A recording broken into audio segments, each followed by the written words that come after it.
is for us, to build, ang intimate relationship diha kanimo, Lord. Kinahanglan nga sa matag usa ka namo, Ginoo, mailan namo kung kinsa ka nga Dios sa among kinabuhi, Lord. Hallelujah.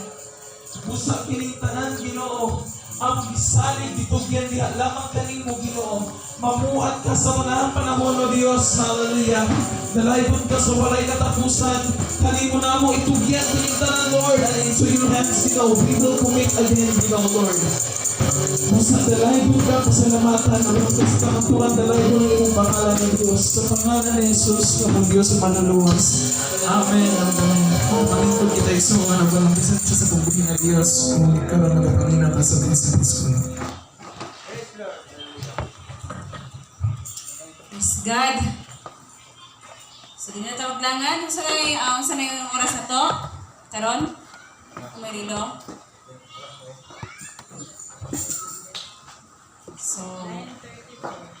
So 26 minutes na lang ang nabilin sa ato ang Sunday School. So, di na maglangan mga kaigsunan.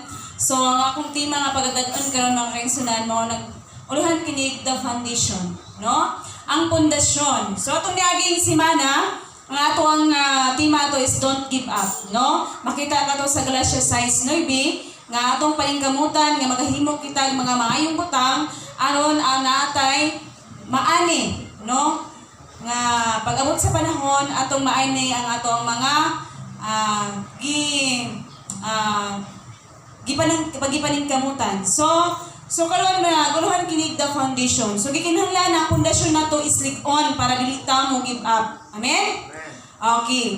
So yun saba nato, no? Pagtukod ang Ginoo dinhi sa ato ang kinabuhi. No? Nagisgot kini pundasyon, no? Pundasyon nato sa ato ang kinabuhi, no? Adunay mga nagapamatuod, no?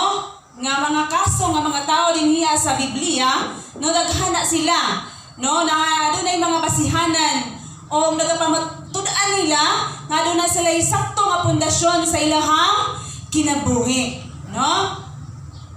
So ana ako usa nga napili kung giunsa niya kini, no?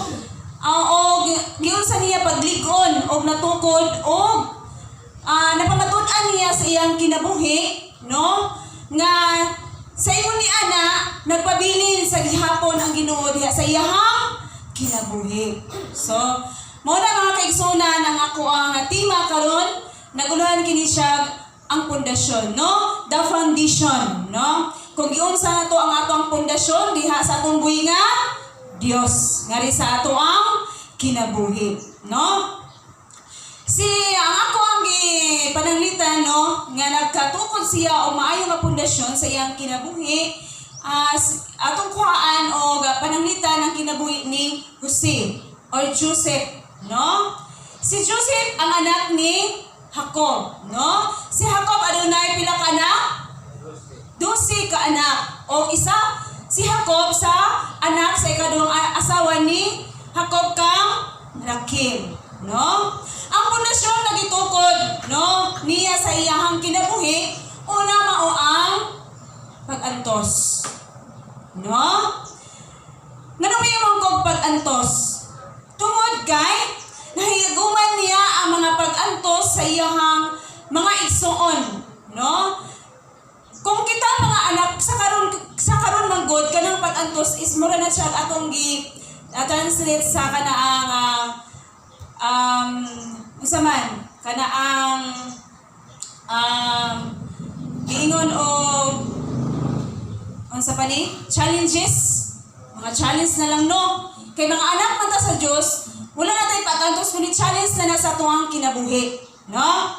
Okay, so si Joseph nag-antos siya sa paghimo, no? Gihimuan siya o gihatagan siya mga pag-antos sa iyang mga igsuon, no? Ilabay na sa iyang mga igsuon nga nakita niya nga kanaang gihatagan siya dakong pagtagad sa iyang amahan, no? Nakita sa iyang igsuon dito magud nagsugod, no?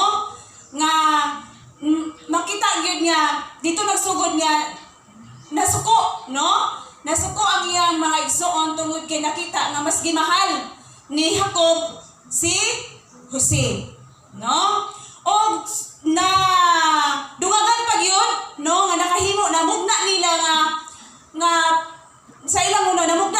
ilang mga panghunahuna nga patyon na lang si Jose tungod kay ni-share po siya sa ihang damgong, no? Nga na aduna siya damgong nga sila nga magsuon ni adto sa uma og namon po sa trigo og ang trigo ni kalit og barog og nigyukbo kang Jose. So ang pasabot ato niya nga ang tanan niya nga mga igsuon mo yukbo kang Jose. So di sa mong pahinuon og kasuko og mauto nga inahang na namugna nga inahang patyon si Jose. So ilang giplanuhan nga patyon si Jose. Pero unsay nahitabo? Na wala gibiyaan si Jose sa iyang buhi nga Dios, no? Gipanalawinan siya, no? Unsa may gihimo na ingon niya dili na lang si Ruben sa tay nagkuan sa iya ha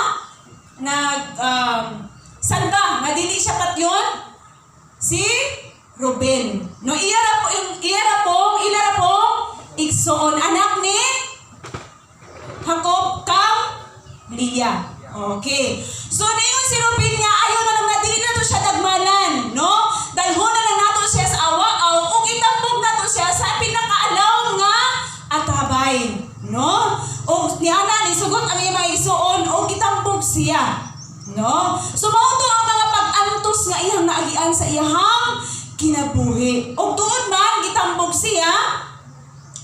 Ug sa diha nga nangaon sila, no? Nauna-unaan na po nila nga ilang kuhaon na lang si Jose o ibaligya sa mga Ehipto, no? Himuon siya og ulipon sa mga Ehipto. So diha ilahang gikuha si Jose og gibaligya sa Ehipto. Og nahimo si Jose nga ulipon sa kang Paraon, no? Potapar, isa ka hari sa mga gwardya, no? So mao to nga nahimo siyang ulipon ug mao na nga ang pundasyon sa iyang kinihimo sa iyang kinabuhi mao ang naagyud tay pag-antos, no? Pero kini nga tong pag-antos kinahanglan nga ato ni siyang ubanan nga ato siyang ubanan og kaalam nga langit nun. O diba? Nindot manggod kayo. Adunay kaalam nga langit nun si Jose, no? Maayo siya nga muhupad po siya og damgo, no? Gipanalahinan din siya sa Dios. Nainon pa diya ko atong basahon diha sa Genesis 37 nga ang Dios gyud kaniya wala gyud siya biyae. So giubanan gyud siya og gipanalahinan gyud sa atong buhi nga Dios, mga kaigsoon. So adunay siya kaalam nga langit nun. So atong basahon ni sa 37 uno hangtod sa 11, mga kaigsoon. So no, adunay siya kaalam nga langit nun. So atong basahon ni Proverbio, no, mo na yang ato ang bersikulo karon sa Proverbio panungtihon 11:9. Nag-ingon diri sa 9, mga kaigsuonan. Ang gipanulti sa mga tao nga wala moila sa Dios, makalaglag sa uban. Apan ang matarong maluwas tungod sa kahibalo. So, ang atong kaalam, mga kaigsuonan, mauni magaluwas kanato sa mga atong mga pag-antos, no? Sa ato ang kinabuhi. So, ano na tayo kaalam nga langit nun kung moila kita sa Dios. Apan kung wala tama moila sa atong buhi nga Dios, makalaglag ka nato o makalaglag po sa uban. So gikinahanglan nga ilhon nato atong buhi nga Dios aron tagaan ta niya og kaalam nga langit nun. So dili ta niya biyaan, dili ta niya pasagdan, no? So mao to, mga kaigsunan, nga nahimo siya nga grabe ang iyang mga pag-antos, no? Naana siya sa Paraon o sa diha nga naapagid siya nahimo nga nabilanggo pagid siya, no? Tungod kay sa asawa ni Potapar pasahinan po siya kagilugos, no? So mao to nga nahimo siya, nabilanggo siya, o diha sa iyang pagbilanggo, mga kaisulan, wala gihapon siya, biyai sa iyang buhi nga Dios, o nahimo, o sa iyang nahiaguman, mo na nga wala gid siya biyay sa tubig si kana kay nahimo gihapon siyang hari sa mga Ehipto, no? So kana mga kaisulan, kadaugan na sa iyang kinabuhi, no? Og diha sa pundasyon nga iyang gihimo, ano na siya kaalam nga langit nun, og pagkamaayo sa iyang kinabuhi. Nganong mingon kog pagkamaayo, mga kaigsunan, no? Sa diha nga nahimo na siyang hari, no?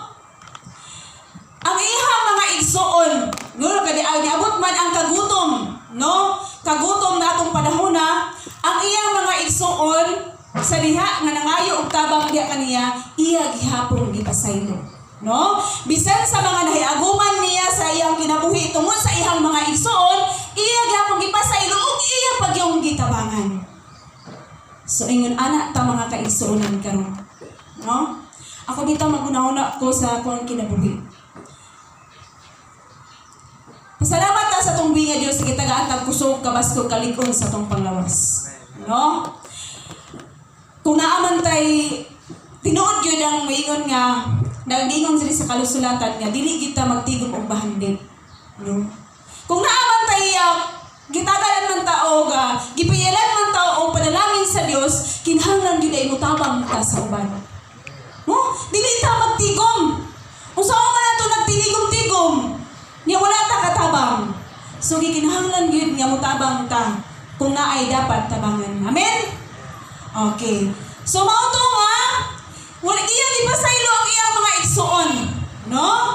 Iya gihapon gitabangan, no? Sa panahon sa tinggutom iya gipakaon, no? So inana, no, ang gipakita nga pundasyon ni Jose, mga kaigsuonan, no? Naagi siya pag-anto sa iyang kinabuhi o ang kaalam nga iyang gigamit mao ang kaalam nga langit nun o ano na siya pagkamaayo sa iyang kinabuhi, mga kaigsuonan.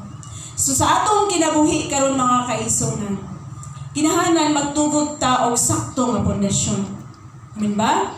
Kinahanglan nga lig-unon nato ang ato ang pundasyon, mga kaigsuonan, no? Kay aron ingon ni ana, mga kaigsuonan, bisan unsa pa ang challenges o bisan unsa pa ang muuyog sa tuang kinabuhi, magpabilin gyud gihapon ang Ginoo nga maoy magbuot sa ato ang kinabuhi, no? Maghimo siya og mga pamaagi nga ang iyang kabubuton maoy masunod sa tuang kinabuhi. So dili ta niya biyaan. So ningon diya sa Santiago 4:10, ningon diya sa Isaias 41:10, ningon siya nga, ayaw kahadlok kay mag-uban ako kanimo. Ayaw ka balaka kay ako ang imong Dios. Lig-uno og tabangan ko ikaw, panalipdan og luwason. So mga kaigsuonan, kung kita sa ato ang kinabuhi, ang pundasyon nato sa atong kinabuhi, nga atong napamatud-an kung unsa gayud kita diha sa atong buhi nga Dios, ang Dios magpabilin gayud nga makauban kanato, no? Bisag unsa pa ang atong latason sa atong kinabuhi, ang Dios anaa gayud unsa man magasapnay, magaluwas sa atong kinabuhi, no? So, wala siya pasagdi, no, sa atong buhi nga Dios, no? Tungod kay ang pundasyon nga gitugot sa iyang kinabuhi mao ang pag-antos, kaalam nga gikan sa Dios o pagkamaayo o pagpasaylo. Og tungod ni ana, nakuha niya ang aduna siya paglaom o nakuha niya ang kaluwasan. Amen. So ingon ana pud ta sa atoang kinabuhi karon. Karon bitong panahon na, nakabalo mo nga nasunog sa California?